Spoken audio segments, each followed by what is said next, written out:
ఈ సమయము శ్రేష్టమైన సమయం, చాలా ప్రాముఖ్యమైన సమయం, చాలా ఉన్నతమైన సమయం దేవుడు మనకిచ్చారు. అందుని బట్టి దేవునికి మహిమ కలుగును గాక. అలాగే ఈ సమయంలో దేవుని వాక్యాన్ని మనం చదువుదాం. నిర్గమకాండము 28వ అధ్యాయము మొదటి వచనం చదవగా విందాం. మరియు నాకు యాజకత్వము చేయుటకై నీ సహోదరుడైన అహరోనును అతని కుమారులను అనగా అహరోను కుమారులైన నాదాబును, అబీహును, ఎలియాజరును, ఈతామారును నీ యొద్దకు పిలిపించి అతనికి అలంకారమును ఘనతయు కలుగునట్లు నీ సహోదరుడైన అహరోనుకు ప్రతిష్ఠిత వస్త్రాలను కొట్టాలి. ఇక్కడ అహరోను గురించి రాయబడినటువంటి యాజకత్వ క్రమం. ఇశ్రాయేలీలు అంతకుముందు అందరూ యాజకులే దేవుని దృష్టిలో, సమాజం దృష్టిలో, ప్రజల దృష్టిలో. ఏది 19వ అధ్యాయము మొదటి 4 వచ్చిన ప్రకారం. కానీ ఈ 28వ అధ్యాయం వచ్చేటప్పటికి దేవుడు ఘనత కోరుకుంటున్నాడు, దేవుని ప్రత్యేకత కోరుకుంటున్నాడు. ఇక అందరూ కాదు కానీ, లేవి వంశములైనటువంటి అందరూ కాదు కానీ ఒకరే. వాళ్ళెవరు అంటే మోసే చేతికి నున్న తన అన్నయ్య అయినటువంటి అహరోనుని యాజకుడిగా చూడాలనుకుంటున్నాడు. అతనికి ఘనత కలుగునట్లు, అతనికి ఘనత ప్రభావములు కలుగునట్లు, అందరూ గుర్తించున్నట్లుగా తనకి ప్రతిష్ఠిత వస్త్రాన్ని కుట్టించమన్నాడు. ఈ ప్రతిష్ఠిత వస్త్రాన్ని అంటే నేను 4-5 విషయాలు చెప్పాను. ప్రతిష్ఠిత వస్త్రంలో ఉన్నటువంటి అర్థాలు: ఒకటి, అది ఆశీర్వాదానికి గుర్తుగా ఉన్న వస్త్రం. 2, ఆ వస్త్రము హిందూ ధర్మం ప్రకారముగా అది 40 రోజులు కానీ 20 రోజులు కానీ అన్నిటిని సమర్పణ చేసేసుకుని ఆ వస్త్రాన్ని ధరించి ఆ 40 దినాలు నోటిని కానీ శరీరాన్ని కానీ చూపులను కానీ హద్దుల్లో పెట్టుకుని సమర్పణ చేసుకుంటారు. అంతేనా? సమర్పణ వస్త్రం. తర్వాత క్రైస్తవ జీవితంలో దేవుని బిడ్డలుగా మెదులుచున్న మన జీవితాల్లో మనకి ఎలా వర్తించుద్ది అంటే, ఇది ప్రతిష్ఠిత వస్త్రం అంటే ఒక ప్రత్యేకమైన వస్త్రము. అది ఎలాగంటే మన జీవితంలో ప్రత్యేకమైన జీవితమే ఒక వస్త్రం. కనుక ఆ ప్రత్యేకమైన జీవితం మనుషులు కనబడటానికి ఆ దేవుడు తన యొక్క సేవా క్రమములో అక్కడున్న ప్రజలందరికంటే ఒక ప్రత్యేకంగా చూడాలనేటువంటి ఆలోచన, ఆశ దేవునికి కలిగింది. అది ఎవరిలో చూడాలనుకున్నాడంటే అహరోనులో చూడాలనుకున్నాడు. ఈ రోజున ప్రతి ఒక్కరిలో చూడాలనుకుంటున్నాడు. ఏది? ఈ ప్రత్యేకమైన జీవితం. దేవునికి స్తోత్రం. ఈ ప్రత్యేకమైన జీవితం విషయంలో కొన్ని విషయాలు నేను చెప్పాను. ప్రత్యేకమైన జీవితం జీవించే వారికి డైరెక్ట్గా దేవుడే వారి యొద్దకు దిగొచ్చేస్తాడు. కొన్ని వాక్యాలు ఆధారంతో నేను చెప్పాను పోయిన వారం. షద్రకు మెషకు ప్రత్యేకంగా జీవించారు. మనుషుల సహాయం అందకపోయినా, అధికారుల సపోర్టు లేకపోయినా, ఎవరి సపోర్ట్ వచ్చిందంటండి? దేవుని సహాయం ఆయనకి కలిగింది. ఎవరు వచ్చాడంట? 4వ వ్యక్తిగా దేవుడే దిగి వచ్చేసాడు. దేవునికి స్తోత్రం, హల్లెలూయా. ఎవరు దిగి వచ్చేసారంట? దేవుడే అక్కడికి దిగి వచ్చేసాడు. కనుక అంత మాత్రమే కాకుండా ఒక ప్రత్యేకంగా జీవించగలిగితే, ప్రత్యేకంగా జీవించగలిగినటువంటి స్త్రీల్లో కొంతమంది ఉన్నారు. ఎవరంటే ప్రత్యేకంగా జీవించింది ఎవరు అంటే, సాక్ష్యం ఇస్తున్నాడు ఒక ఆయన. అంటే పోయిన వారంలో దేవుడే బాప్తిస్మం ఇచ్చి యోహాను గురించి సాక్ష్యం ఇచ్చాడు. ఆయన వస్త్రాలు కానీ ఆయన ఆహార విషయంలో కానీ చాలా వ్యత్యాసముగా ఉంది అని దేవుడే సాక్ష్యం ఇచ్చాడని చెప్పాను. ఈ రోజున మనుషుల యొక్క ప్రత్యేకత గురించి నేను చెప్పాలనుకుంటున్నాను.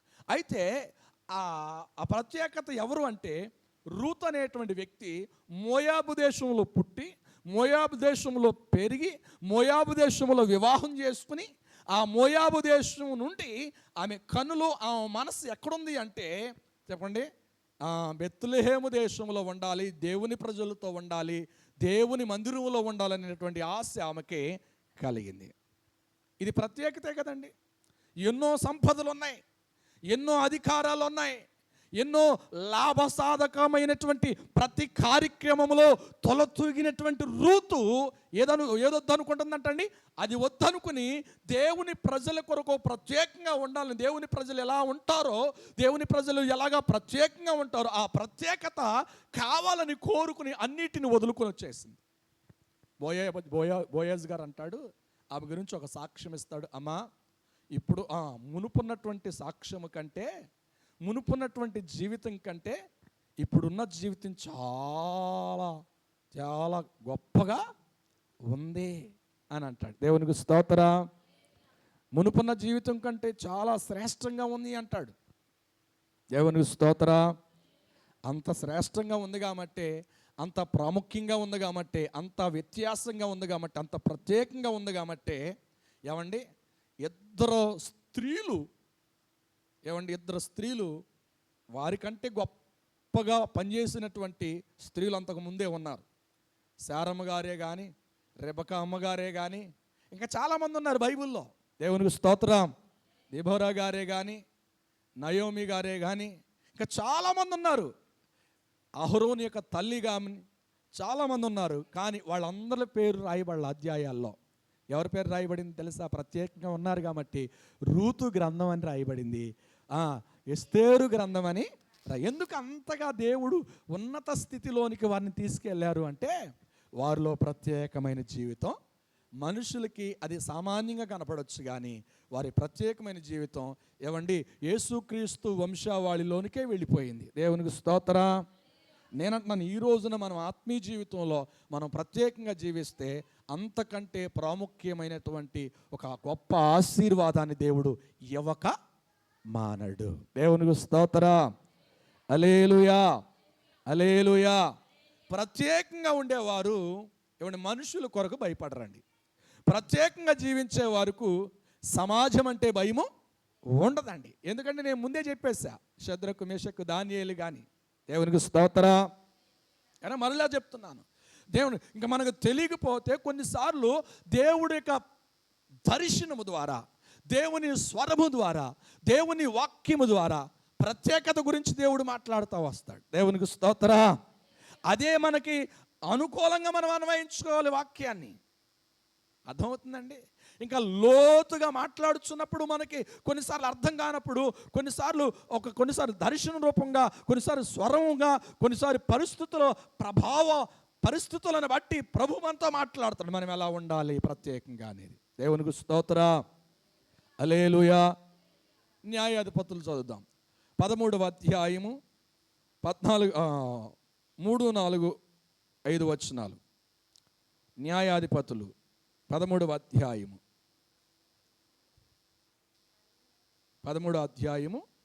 3, 4, 5 వచనాలు. యెహోవా దూత ఆ స్త్రీకి ప్రత్యక్షమై, ఇదిగో నీవు గుడ్రాలువు, నీకు కానుపు లేకపోయెను, అయితే నీవు గర్భవతివై కుమారుని కందువు, కాబట్టి ఏమంటున్నాడంటండి, ప్రత్యేకంగా ఉండి, నువ్వు జాగ్రత్తగా ఉండి. ఏమంటున్నాడంట దేవదూత? ఏమని చెప్తుందంటండి, ద్రాక్ష రసమునే కానీ మద్యమునే కానీ త్రాగకుండుము, అపవిత్రమైనదేదియు నువ్వు అపవిత్రమైనది ఏది తినకూడదు, అపవిత్రమైన ఏది చేయకూడదు. అయితే నువ్వు అలా ఉంటే, నువ్వు ఏమన్నాడు ఇక్కడ, అలా ఉండాలి అని చెప్పాడు. అలా ఉంటే నువ్వు గర్భవతి అవుతావు, కుమారుని. ఎలా ఉంటే? చెప్పాలి. కుమారుడు కావాలి అంటే, బహుమానం పొందాలి అంటే, దేవుని చేత ఆశీర్వదించబడాలంటే, దేవుని అభిషేకం మనం పొందాలంటే, దేవుని యొక్క ఉన్నతమైన ఉపదేశం ద్వారా పరసంబంధమైన ఆ ప్రత్యక్షతలు మనం పొందాలి అంటే మనం ఎలా ఉండాలంట? ప్రత్యేకంగా. ఇక్కడ చెప్తున్న మాట అంటున్నా నేను. ఏమంటానంటే, ఇదిగో నువ్వు ప్రత్యేకంగా ఉండు. తాగే విషయంలో కానీ, తినే విషయంలో కానీ, ఏమండి మాట్లాడే విషయంలో కానీ, నువ్వు ఎప్పుడు బాప్తిసం తీసుకున్నప్పుడు ఏం తీర్మానం చేసావో, బాప్తిసం కలిగినప్పుడు తీసుకునే ముందు ఏ ఒప్పందం చేసావో, ఆ తీర్మానాల ప్రకారంగా నీ పద్ధతులు, నీ ఆలోచనలు, నీ అభిప్రాయాలు ఎలా ఉండాలంటండి? వాక్య సంబంధమైన, ఆత్మ సంబంధమైన, దేవుని సంబంధమైనటువంటి ఒక ప్రత్యేకమైన కోణంలో మనం నడిపించబడాలి. అప్పుడు మనము కార్యాన్ని చూస్తాం. కార్యము గర్భం దాల్చుతుంది. ఆ కార్యము మన ఎదుట నిలబడుతుంది. దేవునికి స్తోత్రం. ఎమ్మటనే రాలేదండి గర్భఫలంకి. దేవుడు కొన్ని ఆజ్ఞలు పెట్టాడు, దేవుడు ఒక నియమాలు పెట్టాడు. ఏంటి ఆ నియమాలంటే, నీవు ఏం చేయాలంట? ద్రాక్షారసమునే కానీ, మద్యమునే కానీ, అపవిత్రమైనదే కానీ దేనిని తినకూడదు. దేవునికి స్తోత్రం. హల్లెలూయా, హల్లెలూయా, హల్లెలూయా. తినకూడదు.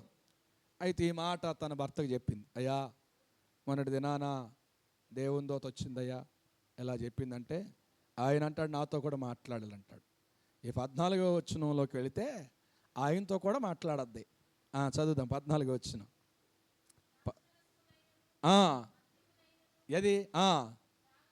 త్రాగకూడదు, అపవిత్రమైన దేనినైనను.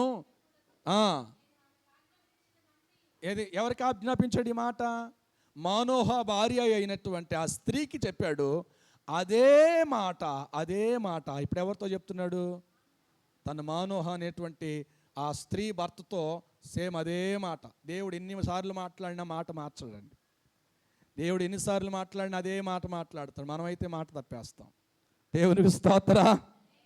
మనమైతే మాట మార్చేస్తాం. కానీ దేవుడు తన భార్యతో ఏం చెప్పాడో తన భర్తతో కూడా అదే చెప్తున్నాడు. ఎందుకంటే వాళ్ళు గుర్తుండిపోవాలి, ప్రత్యేకత గుర్తుండిపోవాలి. ఒకళ్ళు మర్చిపోయినా మరొకళ్ళు గుర్తుపెట్టుకోవాలి. దేవునికి స్తోత్రం. ఎందుకు 2 సార్లు ఆయన చెప్పాడు? 2 సార్లు చెప్పడానికి కారణం ఏంటి? మానవులం కాబట్టి కొన్నిసార్లు మనం ఎక్కడో ఏమైపోతామంటండి?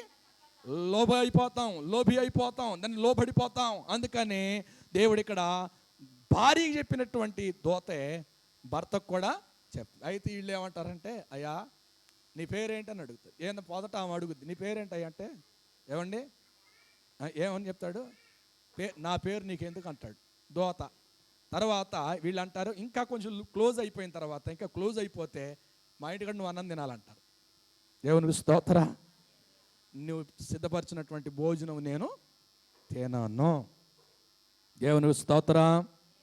నీ ప్రతిష్టత చక్కగా ఉండాలి, నీ ప్రత్యేకత చక్కగా ఉండాలి. ఆ తర్వాత ఎందుకంటే దేవుడు పాత నిబంధనలు చాలా అబ్రహాం దగ్గర భోజనం చేసినట్టుగా ఉంది. దేవునికి స్తోత్రం.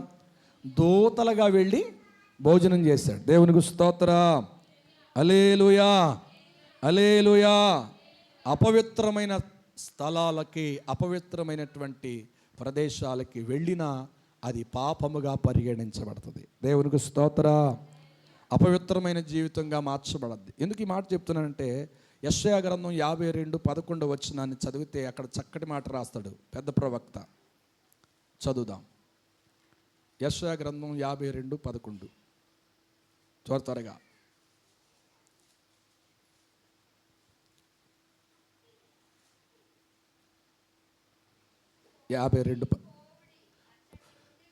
పోవుడి అచ్చట నుండి వెళ్ళుడి, అపవిత్రమైనది దేనిని ముట్టకుడి, దాని యొద్ద నుండి తొలగిపోవాలి. హల్లెలూయా, హల్లెలూయా. ఇప్పుడు మన ముందు ఎన్నో వస్తూ ఉంటాయండి, కానీ మనం ఏం చేస్తాం? అక్కడే ఉంటాం. ఎక్కడ ఉంటామంటండి? అక్కడే ఉంటాం. నేను తాగను కదా, నేను తినను కదా, నేను మాట్లాడను కదా. దేవునికి స్తోత్రం. చిన్న సంఘటన జరిగిందండి.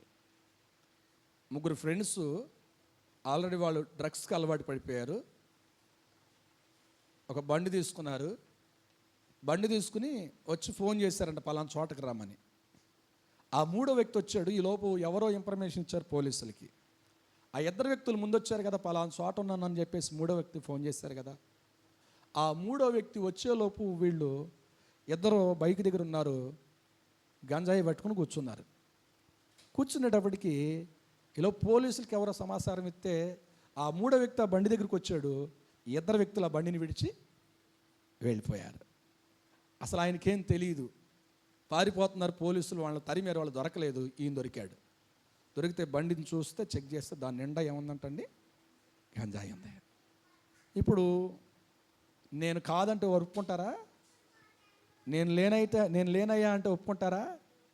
అది చాలా భయంకరమైన కేసు అండి. అది బెయిల్ కూడా దొరకదు. దేవునికి స్తోత్రం. బెయిల్ కూడా ఉండదు. ఎవరైనా జామీను ఉండాలి, ఎవరైనా షూరిటీ ఉండాలి, ఉంటేనే వాళ్ళకి బెయిల్ వస్తుంది. అదైనా ఊరి నెల వాళ్ళు రమ్మన్నప్పుడు రావాలి. అలా భయంకర. నేను అందుకే అంటున్నాను, పోవుడి అపవిత్రమైన దాని దగ్గర నుండి మీరు వెళ్ళిపోవాలి. దాన్ని ముట్టుకోవద్దు, దాని దగ్గర ఉండకూడదు. అందుకే బైబిల్లో ఒక మాట అంటాడు కీర్తనకారుడు, దుష్టుల ఆలోచన చప్పున నడువక, పాపుల మార్గమున నిలువక, అపహాసకులు కూర్చుండ చోటున కూర్చుండక, యెహోవా ధర్మశాస్త్రమునందు ధ్యానించుచు దివారాత్రులు ధ్యానించువాడు ధన్యుడు. ఎలా ఉంటాడంట అతను ధ్యానించేవాడు? నీటి కాలువన యోరు, అది ఏరేదైతే ఉందో ఆ నీటి దగ్గర ఉంది కాబట్టి ఎప్పుడు ఆ నీరుని పీల్చుకున్నప్పుడు ఎలా ఉంటుందంట, చెట్టు ఆకు వాడిపోదు. వాడిపోయిన రాలిన వెంటనే ఏమొస్తుందంటండి, క్రొత్త ఆకు చిగురు వచ్చేస్తుంది. కనుక నేను అందుకే అంటున్నాను, అపవిత్రమైన జీవితం మనల్ని అంటకుండా ఉండదు. కానీ మనం జాగ్రత్తగా దాన్ని గ్రహించి దానికి దూరంగా మనం ఉండాలి. దేవునికి స్తోత్రం. హల్లెలూయా, హల్లెలూయా. అంత మాత్రమే కాకుండా ఇక్కడ అంటాడు మలాకి గ్రంథంలో 1వ అధ్యాయము 7వ వచనం నుండి 9వ వచనం వరకు ఒక్క మాట మనం చదివి ముందుకు వెళదాం త్వరగా. మలాకి గ్రంథం 1:7వ వచనం నుండి 9వ వచనం వరకు.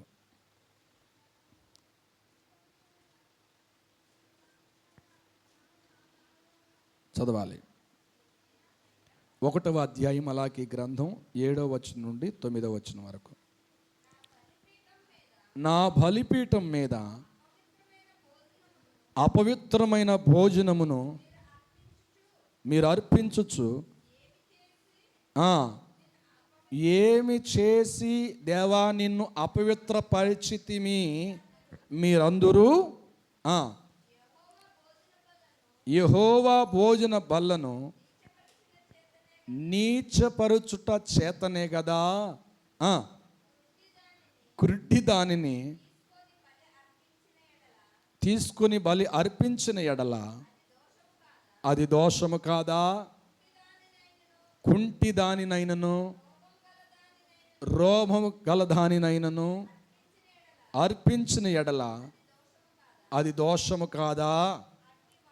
అట్టి వాటిని మీ అధికారికి నీవిచ్చిన ఎడల అతడు నీకు దయ చూపునా, నిన్ను అంగీకరించునా?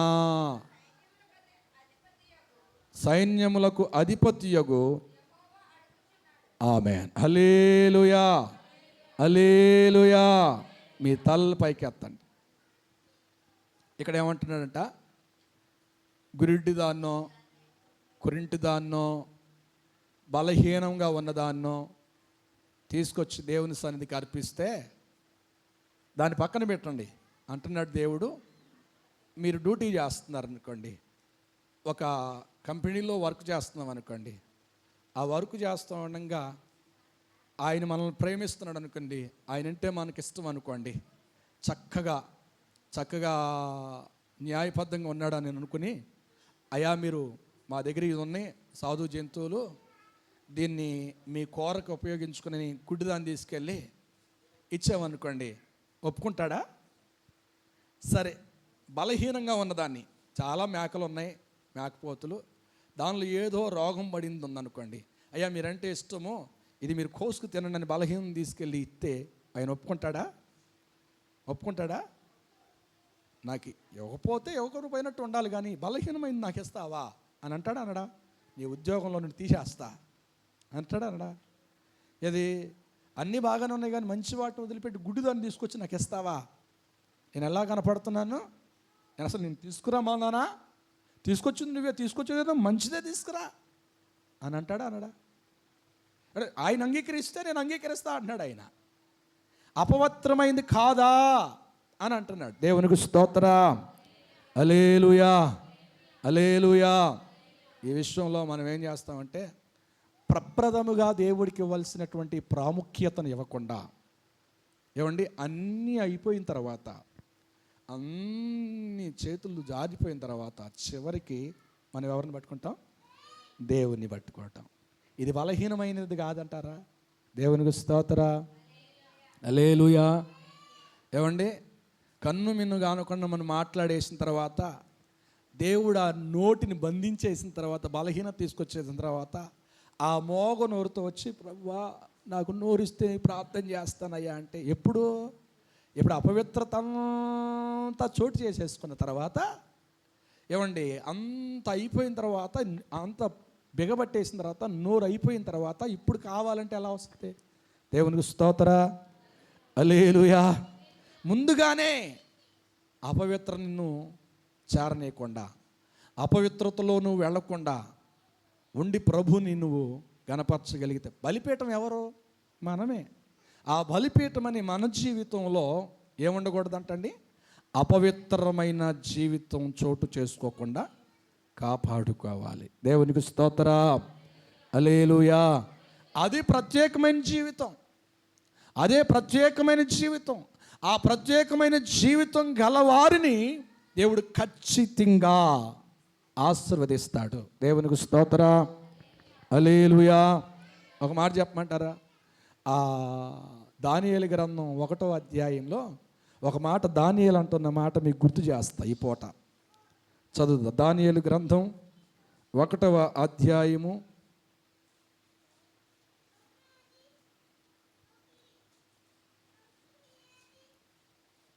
8వ వచనం. దానియేలు గ్రంథం 1వ అధ్యాయం 8వ వచనం. రాజు భుజించు భోజనమును పానము చేయు ద్రాక్షారసమును పుచ్చుకొని అపవిత్రపరచకూడదని దానియేలు ఉద్దేశించి తాను అపవిత్రుడు కాకుండానట్లు వాటిని ఏమన్నాడంట? పుచ్చుకొనకుండా సెలవివ్వమని నపుంసకుల అధిపతిని వేడుకొన్నాడు. హల్లెలూయా, హల్లెలూయా. ఒక మాట మీకు ఆలోచన చేయటానికి నేను అంటున్నాను. ఇప్పుడు వీరు ఎక్కడి నుండి వచ్చారు? వీళ్ళు అధికారులా, బానిసలు. ఈ రాజు బాగా జ్ఞానం కలిగి అక్కడ నుండి వచ్చినటువంటి యవనస్తులు ఎవరైతే ఉన్నారో వారిని దేశానికి ఉపయోగించుకోవాలి. ఆయన దేశానికి, ఆయన రాజ్యానికి, ఆయన రాజ్యభవనంలో ఉపయోగించుకోవాలని ఆశపడ్డాడు. ఆశపడి ఏం చేశాడంటే మంచి మంచి వాళ్ళని, తెలియగల వాళ్ళని, యూదులను, హెబ్రీ యవనస్తుల్ని ఏం చేశాడంట? మన కొరకు వాళ్ళని మేపండి అన్నాడు. అసలు అచ్చ తెలుగు మాట. మన కొరకు వారిని పోషించండి అన్నాడు.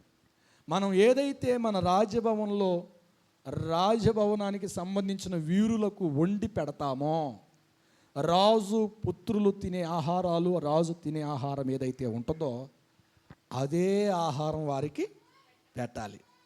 రాజు ఏదైతే భుజిస్తాడో ఆ భుజించే, ఆ త్రాగే, సేవించే ఆ వాటర్ని మాత్రమే వాళ్ళకి తాగనివ్వండి, పెట్టండి అని అన్నాడు. ఇప్పుడు నేను అంటున్నాను, ఎవరైనా మనల్ని మెచ్చి గొప్ప గొప్ప భోజనాలు పెట్టారనుకోండి, మనం ఏమంటాం? అబ్బా నేనంటే ఎంత గౌరవం అని వెంటనే మనం ఏమైపోతాం? వాళ్ళకి ఓకే అని చెప్పేస్తాం. కానీ ఎవరండి, మేము మేము ఎంత మాత్రము వారము, రాజు మా యందు దయుంచి కరుణ చూపి ప్రేమించి ఆయన తినే భోజనం పెడుతున్నాడే అని చెప్పేసి సంకలు కొట్టుకుని గంతులు వేసి వాళ్ళు భోజనం చేయలా. దేవునికి స్తోత్ర. ఏం చేశారు తెలుసా? ఆయన చెప్తున్నారు, రాజు ఏదైతే మా మీద అధికారిగా నిలబెట్టాడో ఆ అధికారిని ప్రశ్నిస్తున్నారు. ఏమంటున్నారు తెలుసా? రాజు ఓగో నపుంసకుల అధిపతి, రాజు భుజించే భోజనము కానీ రాజు తాగేటువంటి ఆ పానీయాన్ని కానీ మేము తాగి తిని మా ప్రత్యేకమైన జీవితాన్ని అపవిత్రపరచుకోము. మేము ఆయనకు దాసులుగా ఉండము, ఆయనకి మేము బానిసలుగా ఉండము, మారము. హల్లెలూయా. ఏమంటున్నారు తెలుసా?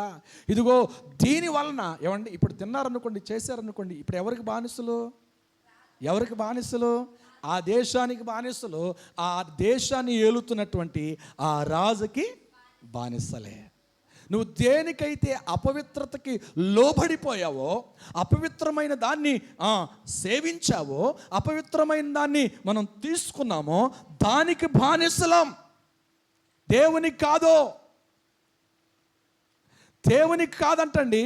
దేన్నైతే అపవిత్రమైన దాన్ని దేవుడు దూరంగా వెళ్ళమన్నాడో దానికి దగ్గరగా ఉన్నామో మనం దేవునికి దూరస్తులైపోయాం. దేవునికి స్తోత్ర. నేను అంటున్నాను, దేశం వేరైనా, భాష వేరైనా, స్థలము వేరైనా, ఉద్యోగం మారినా, కానీ మనకున్నటువంటి ప్రత్యేకత మాత్రం మారకూడదు. దేవునికి స్తోత్ర. అది కదా ప్రతిష్ఠిత వస్త్రములో మనం ధరించవలసిన ఆత్మ సంబంధమైన ఆధ్యాత్మికమైనటువంటి ఏమండి ప్రత్యేకమైన వస్త్రము. దేవునికి స్తోత్ర. హల్లెలూయా. ప్రత్యేకంగా ఉండాలి. ప్రత్యేకంగా ఉంటే ఏం జరిగింది? శద్రకు విషయంలో, మెషకు విషయంలో దేవుడే వారి దగ్గరికి వచ్చేస్తాడు. మన అప్పులు తీరాలి, మన సమస్యలు తీరాలి, మన బలహీనతలు పోవాలి. మన నిమిత్తం అనేకులు మనస్సు మారి మన పక్షంగా అద్భుతమైన కార్యాన్ని, ఆశ్చర్యకరమైన కార్యాన్ని మనం చూడాలంటే మనలో ఏం కనబడాలంటండి? ఏమండి, రాజు ఏం దిగాడంటండి? ఆ సింహాసనం దిగి కళ్ళు నలుపుకుని వాళ్ళు ముగ్గురిని వేస్తే ఎంతమంది కనపడుతున్నారంట? ఆయనకి నలుగురు కనపడుతున్నారు. సింహాసనం మీద కూర్చుని ఏమండి ఆయన దగ్గర ఉన్న వాళ్ళని కనుక్కొని రమ్మని ఆయనే దిగొచ్చేసాడంట. దిగొచ్చి అంటాడు, ఎవరు? నలుగురు కనపడుతున్నారు, మీకు కూడా కనపడుతున్నారని మాకు కూడా కనపడుతున్నారు. చూడండి, ఏమండి దేవుని కార్యము నీ మీద ఆధిపత్యం చేస్తున్న ఎవరైనా కానీ వారిని తలని వంచేటువంటి దేవుడు. నీ ప్రత్యేకమైన జీవితం అనేకులను ప్రభావితము చేయగలుగుతుంది. అనేకులకు ఎవరైనా కానీ నువ్వు ప్రత్యేకంగా ఉంటే చాలు, దేవుడికి నచ్చితే చాలు, దేవుడు కోరుకున్నట్టుగా ఉంటే చాలు, దేవుడు చేయమన్నది చేస్తే చాలు, దేవుడు నీ పక్షంగా, నీ విషయంలో ఎవరు వకీలు లేకపోయినా, నీ కొరకు వాదించేవారు లేకపోయినా, నీ కొరకు యుద్ధం చేసేవారు లేకపోయినా, నీ కొరకు మాట్లాడేవారు లేకపోయినా, నీ కొరకు ఏమండి భుజాన వేసుకుని కార్యం చేసేవారు కొదువైనను ఆ సమయంలో దేవుడు ఎవరిని సిద్ధపరచాలో, ఎవరిని మెడ వంచాలో, ఎవరిని సిద్ధపరచాలో ఆ టైంలో ఆయన సిద్ధపరిచేస్తా. దేవునికి స్తోత్ర. హల్లెలూయా. ఏయమన్నా చేతులే బయటికి తీయమన్నాయి, కాల్చివేయన నోరే అసలు మీ దేవుడు ఎంత గొప్పవాడో. ఎందుకు తెలుసా? వారిలో ఏముందంటండి, వాళ్ళు ప్రపంచంలో ఉన్నవారి కంటే ప్రాముఖ్యమైన వాళ్ళేం కాదు, పరిశుద్ధమైన వాళ్ళేం కాదు. వారిలో ఏముందో తెలుసా? మేము మా దేవునికి ప్రత్యేకంగా ఉన్నాము. దేశం మారితే మారొచ్చు, అధికారం మారితే మారొచ్చు, ఏమండి స్థలం మారితే మారొచ్చు, భాష మారితే మారొచ్చు, కానీ మేము తీసుకున్న తీర్మానము, మేము కలిగి ఉన్నటువంటి, మేము అనుకున్నటువంటి ఆ ప్రత్యేకమైన జీవితం, ఒకవేళ మా దేవుడు ఎప్పుడు కూడా మమ్మల్ని ప్రశ్నించకుండా ఉండాలి అంటే మేము ఖచ్చితంగా ఆ ప్రత్యేకమైన జీవితంలోనే ఉంటాము అని అనుకున్నారు. అందుకని దేవుడు వారి పక్షంగా కార్యం చేయటం ప్రారంభించాడు. నువ్వు ప్రత్యేకంగా ఉండు, ప్రత్యేకంగా ఉండడానికి నువ్వు ప్రయత్నం చేయి, ఆయన పని ఆయన చేస్తాడు. అది ఆలస్యమైతే ఉండొచ్చు, ఒకవేళ ముందుగానే జరిగేస్తుంది, కానీ దేవుడు మాత్రం నీ రుణాన్ని మాత్రం ఆయన దగ్గర ఉంచుతాడు. దేవునికి స్తోత్ర. దానికి రెట్టింపు మూల్యాన్ని నీకు చెల్లించునుగాక. నేను అందుకే అంటున్నాను. ఇంకోటి ఇక్కడ అంటాడు, దానియేలు అంటాడు, అయ్యా నేను తినను, దీనివల్ల నేను అపవిత్రుడిగా మారను, అపవిత్రుడిగా ఉండను, నాకొద్దు అని అన్నప్పుడు దానియేలు ఎలాగ దేవుడు దీవించాడో తెలుసా? ఎంతగా దేవుడు దీవించాడో తెలుసా? 4 రాజులు మారారండి. ఎంతమంది రాజులు మారారు? 4 రాజులు ప్రభుత్వం చేశారు, కానీ దేవుని సన్నిధిలో ప్రత్యేకంగా జీవించినటువంటి దానియేలు మాత్రం రాజభవనంలో ఉండటం మానలేదు. దేవునికి స్తోత్ర. హల్లెలూయా, హల్లెలూయా. ఎంతమంది రాజులు, ఏమండి, ఎన్ని ప్రభుత్వాలు ఎన్ని రకాలుగా చేశారు, అన్నీ కూడా ఆయన దగ్గర ఉన్నాయి. ఎలా చేశారో పరిపాలన, ఎవరెవరితో ఎలా మాట్లాడి ఆయన ద్వారా దేవుడు అన్ని సాక్ష్యాలు ఎవరి దగ్గర ఉన్నాయి? దానియేలు దగ్గర ఉన్నాయి. కానీ దేవుడు అంతగా దానియేలుని హెచ్చించడానికి, గొప్ప చేయడానికి, అలాగా ఆ రాజ్యంలో ఉన్నతమైన పదవుల్లో దేవుడు నిలబెట్టడానికి గల కారణం ఏంటో తెలుసా? దేవుని ప్రజలుగా ఉండటమే కాదు, దేవుని కొరకు ఏదైతే తీర్మానం చేశాడో, ప్రత్యేకంగా ఉన్నాడో, ఆ ప్రత్యేకతను ఎక్కడ భంగము ఎక్కడ భోజనం దగ్గరే కానీ, త్రాగే దగ్గరే కానీ, దేవునికి స్తోత్ర, ఎక్కడ కూడా లోబడిపోలా. దాన్ని గెలిచాడు. దేవునికి స్తోత్ర. ఈ రోజున గెలవలేని వారు ఓడిపోతూ ఉన్నారు. ఓడిపోయి దేవుడి కార్యం ఇంకా చేయలేదని ఆయన మీద ఏమేస్తున్నారంటండి? అభండాలు వేస్తున్నారు. దేవునికి స్తోత్ర. హల్లెలూయా, హల్లెలూయా. అందుకే నేను అంటున్నాను, దేవుని సన్నిధిలో మానోహతో చెప్పినట్టుగా నీవు ప్రత్యేకంగా ఉండినప్పుడు నువ్వు గర్భఫలమును చూస్తావు. ప్రత్యేకంగా ఉన్నప్పుడు దేవుడు అద్భుతాన్ని చూడగలుగుతాం. ప్రత్యేకంగా ఆ జీవితాన్ని మనం కాపాడుకున్నప్పుడు దేవుడు ఏమంటున్నాడు తెలుసా? నీ ఉద్యోగ విషయంలో కానీ, నీ ఆధార విషయంలోనే కానీ దేవుడు ఎప్పుడు ఇక్కడొకట ఏమండి నిన్ను తక్కువ వ్యక్తిగా చేయడు. దేవునికి స్తోత్ర. హల్లెలూయా, హల్లెలూయా, హల్లెలూయా. కనుక నేను అంటున్నాను, దేవుని కొరకు ప్రత్యేకంగా ఉన్నవారు దేవుని ఉన్నత స్థానంలో దేవుడు నిలబెట్టాడు. ఈ రోజున చాలామందికి కూడా ఏమన్నా బోధించగలుగుతున్నారు, కానీ ప్రత్యేకతలో ఓడిపోతున్నారు. దేవునికి స్తోత్ర.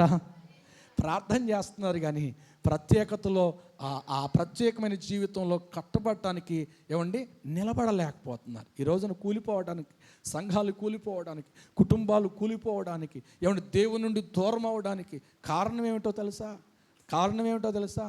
ఆ ప్రత్యేకతను వాళ్ళు పోగొట్టుకుంటున్నారు. దేవునికి స్తోత్ర. ఆ ప్రత్యేకమైన జీవితాన్ని పాడు చేసేసుకుంటున్నారు. నేను అందుకే అంటున్నాను, ఈ రోజున దేవుడు కార్యాలు చూడలేకపోవటం కాదు, దేవుడు కార్యాలు పొందకపోవటానికి కాదు మనల్ని పిలిచింది, వాటిని అనుభవించడానికి దేవుడు పిలిచాడు. ఆయన దీవించడానికి ఆయన పిలిచాడు. దేవునికి స్తోత్ర. దీవించబడాలి అంటే నువ్వు ఎంతో ప్రార్థనాపరుడు చెప్పుకోవటం కాదు. దేవుని వాక్యం ఏం చెప్తుందో, దేవుని వాక్యం ఎలాగా నీతో మాట్లాడిందో, ఎలాగ ఉండాలని చెప్పిందో దాని ప్రకారంగా మన జీవితాన్ని మనం నడిపించగలిగితే అదే ప్రత్యేకత. దేవునికి స్తోత్ర. ఎక్కడి నుండో కొనుక్కొచ్చుకుని తీసుకునేది కాదు అది. ఆ ప్రత్యేకమైన జీవితం నువ్వు బాప్తిసం తీసుకుందా మారిన తర్వాత ఏదైతే చేయనన్నావో, ఏదైతే మాట్లాడనన్నావో, ఏదైతే నీ నోటు నుండి, నీ చూపు నుండి నువ్వు దూరం అవుతానండి దేవునితో ప్రమాణం చేసావో, ఆ ప్రమాణం ప్రకారంగా నువ్వు ప్రత్యేకంగా నీ జీవితాన్ని నీవు మరణించేంత వరకు దాన్ని కొనసాగిస్తూనే ఉండాలి. అది మధ్యలో ఆగిపోకూడదు. ఆ మాట ఇచ్చినప్పుడే కాదు, ఒకవేళ దేవుడు నీ ఎదుటిండి నిన్ను లెక్క అడిగితే ఆ లెక్కకి కంగారు పడకుండా కరెక్ట్గా సమాధానం చెప్పగలిగినటువంటి ఒక వ్యక్తిగా, దేవుని బిడ్డగా మనం ఉండాలి. హల్లెలూయా. మనుషులను చూసో, అధికారులను చూసో మన ప్రవర్తనలు మార్చుకోవటం కాదంట. దేవుడు ఉన్నాడు అనే భయముతో మనం ఆ ప్రత్యేకతను కాపాడుకో. అది కదా నీకు ఆశీర్వాదం తీసుకొచ్చేది. అది కదా నువ్వు చేయలేనటువంటి కార్యాన్ని, నువ్వు చూడలేనటువంటి కార్యాన్ని నువ్వు చూచేటట్లుగా చేయగలవు. దేవునికి స్తోత్ర. హల్లెలూయా, హల్లెలూయా, హల్లెలూయా. అందుకని నేను అనేది ఏమిటంటే, ఈ రోజున దేవుని మాటగా, దేవుని దైవజనుడి మాటగా చెప్తున్నాను, ఒక ప్రత్యేకత చాలా అవసరం. దేవునికి స్తోత్ర. అందుకే ఆ యాజకత్వం, అందరూ ఉన్నారు యాజకులుగా, కానీ దేవుడికి ఇష్టం లేదు. కానీ అన్నాడు, అహరోను సంతానాన్ని నా కొరకు ప్రత్యేకించి ఘనతకు గుర్తుగా, సేవకు గుర్తుగా వారికి ప్రతిష్ఠిత వస్త్రం, వాళ్ళు ప్రత్యేకించబడాలి. ఇశ్రాయేలు ప్రజలందరికంటే వీళ్ళు ప్రత్యేకంగా నా సన్నిధిలో కనబడాలి. దేవునికి స్తోత్ర. ఈ రోజున ప్రభు కోరుకునేది ఏంటంటే మందిరములో ప్రతిష్టత కలిగినటువంటి ప్రతి ఒక్కరము ఒక ప్రత్యేకమైన జీవితంలో మారాలి, ప్రత్యేకంగా ఉండాలని దేవుడు కోరుకుంటున్నాడు. అప్పుడు దేవుడు నిన్ను దీవించుకొని ఉండడండి. నీ పక్షంగా కార్యం చేయకుండా ఆయన మర్చిపోడు. దేవునికి స్తోత్ర. హల్లెలూయా, హల్లెలూయా. ఈ రోజున కొదువవడానికి, కార్యం చూడలేకపోవడానికి, కార్యం మన జీవితంలో సఫలం చేయకపోవడానికి కారణం ఏమిటో తెలుసా? దేవుడు కాదు. మనమే కొన్నిసార్లు అపవిత్రమైన మాటలు, ఏమండి, తిట్టను అని ఒప్పుకున్నావు, ఏమండి, గొడవలు పెట్టను అని ఒప్పుకున్నావు, అసూయ పడను అని ఒప్పుకున్నావు, బాప్తిసం తీసుకు, ఇవన్నిటికీ దూరమే అన్నావు. మరలా ఏం చేస్తున్నామంటండి? మళ్ళీ అపవిత్రమైన వాటిలోనికే వెళ్ళిపోతున్నాం. ఏది? అప్పుడేనా తీర్మానం? ఆ తీర్మానం అప్పుడేనా? ఎప్పుడంటే మన జీవిత కాలమంతా కూడా అది మన అనుచరణలో ఉండాలి. నువ్వు ఎవరికి ఇచ్చావు? ఎవరికి చేసే ప్రమాణం? దేవునికి చేసాం. నీ పరిస్థితులు మారినని నీ పద్ధతులు మారకూడదు. నీ జీవితం మెరుగుపడిందని నువ్వు దేవునికి ఇచ్చినటువంటి ఆ ప్రత్యేకమైన జీవితం ఏమంటే ప్రజల కొరకు మనం మార్చుకోకూడదు. ఎందుకో తెలుసా? దేవుడికి మాట ఇచ్చాము. హల్లెలూయా, హల్లెలూయా, హల్లెలూయా. కనుక నీ జీవితంలో అద్భుతాన్ని చూడాలి, ఆశ్చర్యం చూడాలి, అద్భుత కార్యాలు అనుభవించాలి అంటే నేను అంటున్నాను, దేవుని సేవకుడిగా నీ ప్రత్యేకమైన జీవితమే దేవుడి కరిగిపోయేటట్టుగా చేస్తుంది. ప్రత్యేకమైన జీవితమే అనేకుల అధికారులతో మాట్లాడేటట్టుగా, నీ అందు కనికరపడేటట్లుగా, నీ అందు కృప చూపేటట్లుగా దేవుడు చెయ్యునుగాక. హల్లెలూయా, హల్లెలూయా, హల్లెలూయా. నువ్వు జీవించు, నువ్వు ఉండు. నేను బట్టి అనేకులు మారుతారు, ఆ వ్యక్తి మారిపోతాడు. దేవునికి స్తోత్ర. ప్రత్యేకంగా ఉన్నాడండి. ప్రత్యేకంగా ఉంటే ఏం జరిగిందో తెలుసా? దానియేలు అంటాడు, దానియేలు దేవుడే గొప్పవాడు అన్నాడు. ఎవరు దేవుడు గొప్పవాడు అంటండి? అంటే ఈ ప్రత్యేకత ఆ పట్టణమంతా ఆయన మాత్రమే ఆరాధించండి అన్నట్టుగా ఒక శాసనము విడుదలయ్యింది. ఏమంటే ఒక్క ప్రత్యేకమైన జీవితం, ఒక్క మనిషి ప్రత్యేకమైన జీవితం, రాజు ఏలుబడి చేసే ఆ రాజ్యం అంతా యెహోవాయే దేవుడు అనేటి ఒక ప్రత్యేకమైన జీవితం, ఆ ప్రభావం నీ ఇంటిని మార్చేయాలి. ఆ ప్రత్యేకమైన జీవితం ఏమండి, నీ మీద ఎవరైతే శత్రుత్వంగా ఉన్నారో వారి మనస్సును తాకాలి. ఆమె తినదో అని వారే అనాలి, ఆమె మాట్లాడదో వాళ్ళే సాక్ష్యం ఇవ్వాలి. అలా నీ మాదిరిగా నువ్వు దేవుని మాదిరిగా నువ్వు తీర్మానం చేసుకున్నా, నువ్వు సమర్పణ చేసుకున్నా, నువ్వు ప్రమాణం చేసుకున్నా, నువ్వు ఒప్పందం చేసుకున్నా, ఆ ప్రత్యేకమైన జీవితంలో ఎక్కడ కలుషితం కాకుండా ఉన్నావా? ఉంటే నీ వారే నీకు సాక్ష్యం ఇస్తారండి. దేవుని స్తోత్ర. నీ వారే నీకు సాక్ష్యం పొందలేకపోతున్నావంటే ఎక్కడో నీవు అపవిత్రత ఆ త్రోవలోనికి వెళ్ళిపోయా. దేవునికి స్తోత్ర. ఇప్పటికైనా మించిపోయింది లేదు. ప్రభు మాట్లాడుతున్నాడు కాబట్టి, ప్రభా నేను ఎక్కడ జారిపోయానో, నేను ఎక్కడ పడిపోయానో దయతో క్షమించి ప్రభా ఆ ప్రత్యేకమైన జీవితంలో ఉండడానికి నాకు కృపని నాయనా అని ఎవరిని అడగాలంటండి? దేవుని మనం అడిగితే ఖచ్చితంగా దేవుడు మనకి ఇస్తాడు. దేవునికి స్తోత్ర. హల్లెలూయా, హల్లెలూయా అని అంటున్నాను. ఆ ప్రత్యేకమైనటువంటి జీవితం, ఆ ప్రతిష్టత, ఆ వస్త్రము అనగా ప్రత్యేకమైన జీవితం. ఆ ప్రత్యేకమైన జీవితంలో అనేకమైనటువంటి అద్భుతాలు మనం చూడగలుగుతాం. దేవునికి స్తోత్ర. హల్లెలూయా. చెప్పకూడదు, ఒకరిని గురించి మనం భక్తి చేయకూడదు, ఒకరిని గురించి నువ్వు బైబిల్ చదవకూడదు, ఒకరి గురించి నువ్వు ఏమండి ప్రార్థన ఆగిపోకూడదు. నీ ప్రత్యేకతే, నీ ప్రార్థనే. దేవునికి స్తోత్ర. చూడండి, ఒక మాట చెప్తాను, ఒకసారి మాట చెప్పి నేను ముగించేస్తాను. యోసేపు ఉన్నాడు. యోసేపుతో పాటు వాళ్ళ అన్నలు కూడా దేవుని ఎరిగిన దేవుని పిల్లలే. కానీ వారికి ఈయనకి ప్రత్యేకత ఉంది. ఎవరికి? యోసేపుకి వాళ్ళ అన్నలకి. నేను అంటున్నాను ఒక మాట, ఏంటి ఆ ప్రత్యేకత అంటే, ఈ తండ్రి గారు ఏం చేశారంటే, అన్నయ్యలు ఏం చేస్తున్నారు వెళ్ళి చూస్తురయ్యా అన్నాడు. చూస్తే ఈయన వెళ్తే మామూలుడు కాదు. ఎవరో యోసేపు వెళ్ళాడంటే మాత్రం వాళ్ళ బండారం అంతా బయట పెట్టేస్తాడు. అట్లా బయట పెట్టేస్తాడని ఈయన ఇష్టం ఉండదు ఆయనకి. అంత మాత్రమే కాకుండా ఈ ప్రత్యేకంగా ఉన్నాడు కాబట్టి చెడు చేయటం ఈయనకి ఇష్టం ఉండదు. చెడు కార్యక్రమాల్లో తలదూర్చడం అనేది ఈయనకి అసలు ఇష్టం లేదు. అది చూసినట్టుగానే తీసుకొచ్చి ఎవరు చెప్తాడు? తండ్రికి చెప్పేస్తాడు. అందుకే అంటాడు, అరే దర్శనాలు చూసేవాడు వచ్చాడరా, కలలు కలిగేవాడు వచ్చాడరా అని ఎగతాలు. ఎందుకో తెలిసి ఇలా కోపం. మనం చెడు కార్యాలను భుజాన వేసుకుని ఎక్కడికి వెళ్తాడు? వీడు ఎంత చెప్పినా మన చెడు కార్యాల్లో తరదవచ్చట్లేదు రే వీడు అనేటువంటి కక్ష, అసూయ అన్నలో యోసేపు మీద ఉంది. అయితే ఒకరోజున ఏం చేసిందంటే ఈ నిజాయితీ, ఈయన ప్రత్యేకమైన జీవితం గుంటలో పడేసేటట్టుగా చేసింది. దేవునికి స్తోత్రం. గుంటలో పడినాయి, ప్రమాదంలో పడినాయి, అది మన మేలు కొరకే. దేవునికి స్తోత్రం. నీ ప్రత్యేకమైన జీవితం కొన్నిసార్లు కొన్ని సందర్భాల్లో నిన్ను కీడులో కూడా తీసుకెళ్ళద్ది, నిన్ను హింసల్లో కూడా తీసుకెళ్ళద్ది, బలహీనతల్లో కూడా తీసుకెళ్ళదు. దానివల్ల నువ్వు సిగ్గుపడవద్దు, నీ ప్రత్యేకమైన జీవితం భంగము చేసుకోవద్దు. యోసేపుని బట్టి నేను చెప్తున్నాను. అయితే ఏం చేశారంట? తన వస్త్రహీనులుగా చేశారు. ఏదైతే ప్రత్యేకమైన వస్త్రం ఇచ్చాడో తండ్రి, దాన్ని లాగేశారు. నీకెందుకురా ఈ వస్త్రం, ఎందుకురా నీ ఈ అంగి అని తీసేశారు. తీసి గుంటలో వేశారు. మిద్యానీయులు వెళ్తూ ఉంటే ఆయనకి అమ్మేశారు.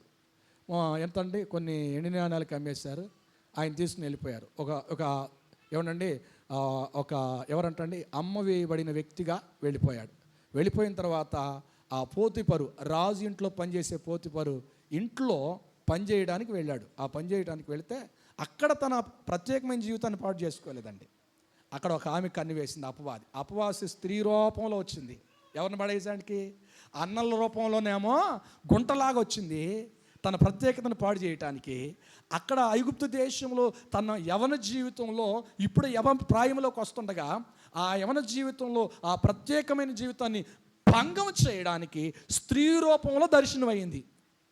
ఆయన ఏ ఇంటిలో ఉన్నాడో ఆ ఇంట్లోకి వచ్చేసింది. అంటుంది, నన్ను నీ ఇష్టం వచ్చినట్టుగా, నీ భార్య నీ వెనలాగంటావా, ఇద్దరం కలిపోయిన చంపేద్దామా, మన ఇద్దరం ఉందామా అన్నట్టుగా ఎన్ని మాటలు చెప్పేసిందో. ఆయన అన్నాడు, ఇదిగో నీ యజమానుడు నాకు యజమానుడే, ఈ ఇల్లంతటి నాకు అప్పగించాడు, కానీ నిన్ను మాత్రము నాకు అప్పగించాను. నీ మీద ఎటువంటి అధికారం కానీ ఏ దురుద్దేశం కానీ నాకు లేదు అని అంటే ఒక రోజున వదిలిపెట్టింది. రెండో రోజున ఏదో పనుండి వెళ్తే ఆయన ఏం చేసిందంటే వస్త్రం లాగేస్తే ఆ వస్త్రం పట్టుకుందని భర్త వచ్చేదాకా, ఇదిగో హెబ్రీయుడైన వ్యక్తిని బయట ఉండవలసిన వ్యక్తిని నెత్తి మీద వేసుకుని కూర్చోబెట్టావు, మేకయ్యాడు, ఇదిగో పరిస్థితి అని చెప్పాడంట. దేవునికి స్తోత్రం అని చెప్పగానే ఏమన్నా తెలుసా? చెప్పగానే ఆయన ఏ మాట నిజమా అబద్ధమా అని తెలుసుకోకుండా తీసుకెళ్ళి భార్య మాటను విని జైల్లో పడేశాడంట. ఎక్కడ ఉందండి? ఆ ప్రత్యేకమైన జీవితం గుంటలో పడబోయాడు. ప్రత్యేకమైన జీవితం ఇంటిలో ఎలా ఉన్నాడంటండి? తప్పు చేయబడిన వాడిగా, ఎంచబడిన వాడిగా ఈ జైల్లోకి వెళ్ళాడు. జైల్లోకి వెళ్ళిన ఆయన ప్రత్యేకమైన జీవితం మారలా. దేవునికి స్తోత్రం. జైలు అధికారి ఆయన ఏం చేస్తున్నాడు తెలుసా? ఇక్కడ నేను మాత్రమే ఉన్నాను డ్యూటీలో, కానీ మిగతా మేనేజ్మెంట్ అంతా, కార్యక్రమం అంతా నీదే అని ఇక్కడ తాళాలు లేవు, ఉండాలి ఇందాక దాకా, ఆ గుర్తంతా ఆయనకి ఇచ్చేసాడంట. అక్కడ బాగుందా? అక్కడ బాగుంటే అక్కడ కొంతకాలం బాగుంది. తర్వాత మరి అక్కడి నుంచి ఎక్కడికి వచ్చాడంటండి? రాజు ఇంటికి తీసుకురాబడ్డాడు. జైలు నుండి కాస్త రాజు ఇంటికి వచ్చాడు. రాజు ఇంటికి వచ్చిన తర్వాత ఒక దర్శనానికి వివరణ ఇచ్చాడు. ఆయన దిశ మొత్తం మారిపోయింది. దేవునికి స్తోత్రం. మారిపోయింది. ఇక ఆయన ఎలా ఉన్నాడో తెలుసా? ఆ రాజు ఒక మాట అంటాడు, ఇదిగో నేను రాజును మాత్రమే, కానీ సెకండ్ కుర్చీ నీదే, మంత్రివి నీవే, నీ అనుమతి లేకుండా ఎవడో చెయ్యెత్తడానికి వీల్లేదు, నీ అనుమతి లేకుండా ఈ కాలును బయట పెట్టడానికి. ఎంత గొప్ప ఆశీర్వాదం అండి. ఒక సామాన్యుడు, ఎవరంటండి బానిస వ్యభిచారం చేయబడిన వాడని, ఎంచబడిన వాడై, జైల్లో ఒక ఖైదీగా ఉన్నవాడై రాజభవన్లోనికి రాజుతో పోటాపోటీగా రాజకుమారులు వేయబడిన ఆ సింహాసనం మీద ఏ బ్యాక్గ్రౌండ్ లేకుండా, ఏదన్నా బ్యాక్గ్రౌండ్, తండ్రి ఏమన్నా రాజా, అన్నలేమో రాజా, ఎవరైనా ఉన్నారా రికమెండేషన్? ఎవరు లేరు. ఒక బానిసగా వచ్చాడు, ఒక రాజుగా ఎక్కడున్నాడంటండి? ఐగుప్తు దేశంలో ఏలుబడి చేస్తున్నాడు. దేవునికి స్తోత్ర. ఒకవేళ ఈ ఇంత అధికారం పొందుకో మునుపు ఆయన ఎక్కడైనా పడిపోతే కనుక ఆ అధికారాన్ని చూసేవాడే కాదు.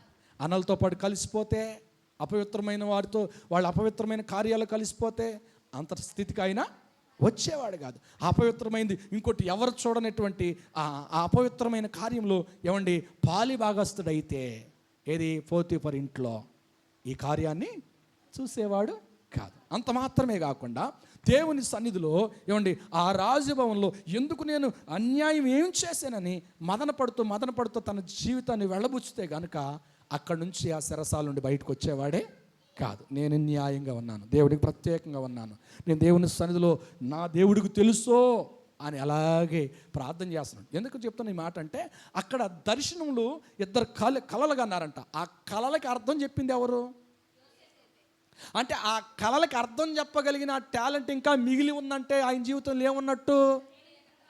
ప్రార్థనా జీవితం ఉంది అంటే ప్రత్యేకంగా జైల్లో కూడా ఉన్నాడు అన్నట్టే కదా. దేవునికి స్తోత్ర. ఉన్నాడు కాబట్టి ప్రత్యేకంగా ఉన్న వాళ్ళకే ఆ కృపావరాలు ఇస్తాడు ఆయన. ఆ కృపావరాలు పొందాడు. వారు కలిన కలలకి భావాలు చెప్పాడు. అది ఎక్కడికి వెళ్ళిందో తెలుసా? 2 సంవత్సరాల తర్వాత రాజు దగ్గరికి వెళ్ళింది. ఆ రాజు పిలుపు అందుకుని ఎక్కడికి వెళ్ళాడంటండి? జైల్లో. గుంటలో ఉన్నాడు కాస్త పోతీఫర్ ఇంట్లో ఉన్నాడు, పోతీఫర్ ఇంట్లో ఉన్నవాడు కాస్త జైల్లో ఉన్నాడు, జైల్లో ఉన్నవాడు కాస్త ఎక్కడున్నాడంటండి? రాజభవన్లో రాజుతో పోటాపోటీగా కూర్చున్నాడు. దేవుడు అంత ఉన్నత స్థితికి దేవుడు ఆయన్ని హెచ్చించడానికి, ఆయన తండ్రి గారు ఏమంటే గొప్ప ప్రార్థన పడని కానీ, తన అన్నలు నీతిమంతులని కానీ, అతనుకున్న బ్యాక్గ్రౌండ్ రికమెండేషన్ అని కాదు, కానీ ఆయనలో ఉన్న ప్రత్యేకత, జైల్లో ఉన్న ప్రత్యేకతే ఏమండి చెప్పాలి, పోతీఫర్ ఇంట్లో ఉన్న ప్రత్యేకతే చెప్పాలి, గుంటల్లో ఉన్నా కూడా ప్రత్యేకతే. దేవునికి స్తోత్ర. ఆ ప్రత్యేకత గుంట నుండి పైకి తీసింది. ఆ ప్రత్యేకత చెయ్యని నేరంలోనికి నెట్టివేసిన ధైర్యంగా నిలబెట్టింది. ఆ ప్రత్యేకత జైల్లోకి వెళ్ళిన బాధించబడకుండా, ఏమంటే దేవుణ్ణి ప్రశ్నించకుండా తనకు తాను ఓదార్చుకుని నిరీక్షణ కలిగినటువంటి వ్యక్తిగా మార్చింది. ఆ ప్రత్యేకత ఏమండి ఎవరు రికమెండేషన్ లేకుండా, ఏమండి ఏ బ్యాక్గ్రౌండ్ లేకుండా రాజుతో పోటాపోటీగా రాజుతో సింహాసనం మీద కూర్చునేటువంటి కృప పొందే, ఆధిక్యత పొందే, ఆ కృపను దక్కించుకునేటువంటిదిగా మారిపోయింది. దేవునికి స్తోత్ర. ఎందుకో తెలుసు, ఆ ప్రత్యేకత అంత స్థితికి దేవుడు మార్చేస్తాడు. దేవునికి స్తోత్ర. అందుకే నేను అంటున్నాను, ప్రత్యేకమైన ఆ ప్రతిష్ఠిత వస్త్రం అంటే ప్రత్యేకమైన జీవితం. ఆ ప్రత్యేకమైన జీవితాన్ని కలిగి మనం జీవించుదుముగాక. దేవుడి ఇట్టి మాటలు మన వినుకుల్లో దీవించునుగాక. ఆమె. ప్రార్థన చేద్దాం, తలలు వంచుదాం. పరిశుద్ధుడు అయిన తండ్రి, జీవము కలిగిన యేసయ్యా, మహోన్నతుడా, ఉన్నతమైన రాజా, నీ ఘనమైన పరిశుద్ధ నామానికే స్తోత్రాలు చెల్లిస్తూ ఉన్నాను. ఈ మధ్యాహ్న సమయంలో ప్రత్యేకంగా దేవా నాయనా, ఈ 6వ వస్త్రము నాయన సంఘానికి ఇచ్చినటువంటి వాగ్దానములో, ఈ 2025వ సంవత్సరంలో సంఘానికి మీరు ఇచ్చిన వాగ్దానం, ప్రభా యెరూషలేమా నీ బలమును ధరించుకున్నాము, ఇదిగో నీవు నీ వస్త్రములు ధరించుకున్నావు. నాయన 5 వస్త్రాల గురించి మాట్లాడు. ఈ 6వ వస్త్రము నాయన ప్రత్యేకంగా తండ్రి ప్రతిష్ఠిత వస్త్రము అనగా ప్రత్యేకమైన జీవితం. ప్రత్యేకమైన జీవితం ఎంతమంది జీవిస్తారో అంతమందిని మీరు దీవించకుండా ఉండరని, ఆశీర్వదించకుండా ఉండరని ప్రభా కొన్ని వాక్యాధారాలతో మీరు మాట్లాడారు. ఎస్తేరు ప్రత్యేకంగా ఉంది, రూతు ప్రత్యేకంగా ఉంది, వారిని దీవించారు. స్త్రీలలో పురుషులు శద్రకు మెషకు వారి కొరకు నువ్వు పరలోకం నుండి దిగి వచ్చావు, మంటల్లో కాలిపోకుండా వారిని కాపాడారు. దానియేలు ప్రత్యేకంగా భోజనం దగ్గర పానం దగ్గర అపవిత్రుడుగా మారకూడదని, బానిసగా మారకూడదని ఒక ప్రత్యేకంగా జీవించాడు. అతడు ప్రభా నీ సన్నిధిలో రాజులు మారిన, 4 రాజులు మారిన, ప్రభుత్వాలు మారిన, తనకున్న ఉద్యోగం రెట్టింపు చేస్తూనే ఉన్నాం నాయన. ప్రత్యేకంగా జీవించిన యోసేపు తండ్రి అన్నలో కలిసిపోకుండా, అలాగే నాయన వచ్చిన అవకాశం అదునుగా చూసుకుని పాపంలో పడిపోకుండా ప్రత్యేకంగా ఉన్నాడయ్యా. ప్రత్యేకమైన జీవితాన్ని కాపాడుకున్నాడు పోతీఫర్ ఇంట్లో. అంత మాత్రమే కాదు, జైల్లో ఉన్నా కూడా ఎందుకు నేను ఇంత ప్రత్యేకంగా ఉన్న నా మీదకే ఇన్ని వస్తాయి అని మదన పడకుండా తను ఓదార్చుకుని ధైర్యపడ్డాడు. కనుకని ఆయన జైల్లో కూడా తను దర్శించి దర్శనాలకు అర్థం చెప్పగలిగిన వరమునిచ్చే ప్రార్థనలో ఉన్నాడు. ప్రార్థన అనుభవం కలిగి ఉన్నాడు, ప్రత్యేకంగా ఉన్నాడు. అందుకనే జైలు అధికారి తనను గుర్తించాడు. అలాగే ప్రత్యేకమైన జీవితం అధికారులు గుర్తించాలని ఆరాటపడటం కాదు, మా ప్రత్యేకత అనేకులను కదిలించాలయ్యా. అయ్యా, కనికరించబడాలి. ఆ కనికరించబడిన ఆ కార్యము మేము ఉన్నతమైందిగా చూడాలి. అయినా నీ సన్నిధిలో తండ్రి, ఒక సామాన్యుడు ఒక ప్రత్యేకంగా ఉంటే ఎంత గొప్ప ఆశీర్వాదం నీ దగ్గర దాచబడి ఉందో యోసేపు జీవితంలో మాకు తండ్రి మీరు తెలియజేశారయ్యా. ఈరోజు చాలామంది తన ప్రత్యేకమైన జీవితాన్ని అపవిత్రపరచుకుని మీకు దూరంగా అవుతున్నారు. నీ స్వరం వినలేకపోతున్నారు, నీ దర్శనం చూడలేకపోతున్నారు, ప్రార్థన చేయలేకపోతున్నారు, వాక్యాన్ని అర్థం చేసుకోలేకపోతున్నారు. ఈరోజున ఎంతమంది అలా ఉన్నారో వారు మన నేత్రాలు వెలిగించుదురుగాక, వారి కనులను మీరు తెరుచుదురుగాక. ప్రత్యేకమైన జీవితంలో ఎంత ప్రభావితమైన కార్యాలు, అద్భుత కార్యాలు ఉన్నాయో ఈ రోజున మా దేవ మీరు తేటగా సుట్టిగా మాతో మాట్లాడినందుకే వందనాలు. ఈ మాటలు మా హృదయాల్లో నూరంతలుగా ఫలింపు చేయండి. మీరు కట్టి యా కృప చూపండి, బలపరచండి, దీవించండి, స్థిరపరచండి. ఎక్కడ పడిపోయామో ఆహారం దగ్గర, నీటి దగ్గర, మాట దగ్గర, ప్రవర్తన దగ్గర, ఉద్దేశాల దగ్గర ఆ ప్రత్యేకతను ఎక్కడ పాడు చేసుకున్నావు మీ బిడ్డలు నీకు తెలుసు నాయన. దేని నుండి బయటికి రావాలనుకుంటున్నారు, యేసు నామములో వారు ఒక ప్రత్యేకంగా నాయన నిలబడుదురుగాక, ప్రతిష్ట చేయబడుదురుగాక. తండ్రి కార్యం చేయండి, బలపరచండి, దీవించండి, ఆశీర్వదించండి. మీరే మహిమ తెచ్చుకోండి. యేసు క్రీస్తు నామములో ప్రార్థించి అడిగి వేడుకుంటున్నాను తండ్రి. తండ్రి దేవుని ప్రేమ, కుమారుడిని యేసయ్య కృప, పరిశుద్ధాత్మ సహవాసము అయిన సన్నిధి కూడిన మనకి లోకముల సకల పరిశుద్ధులకు సదాకాలము తోడై నడిపించునుగాక. ఆమేన్. ఆమేన్. అందరికీ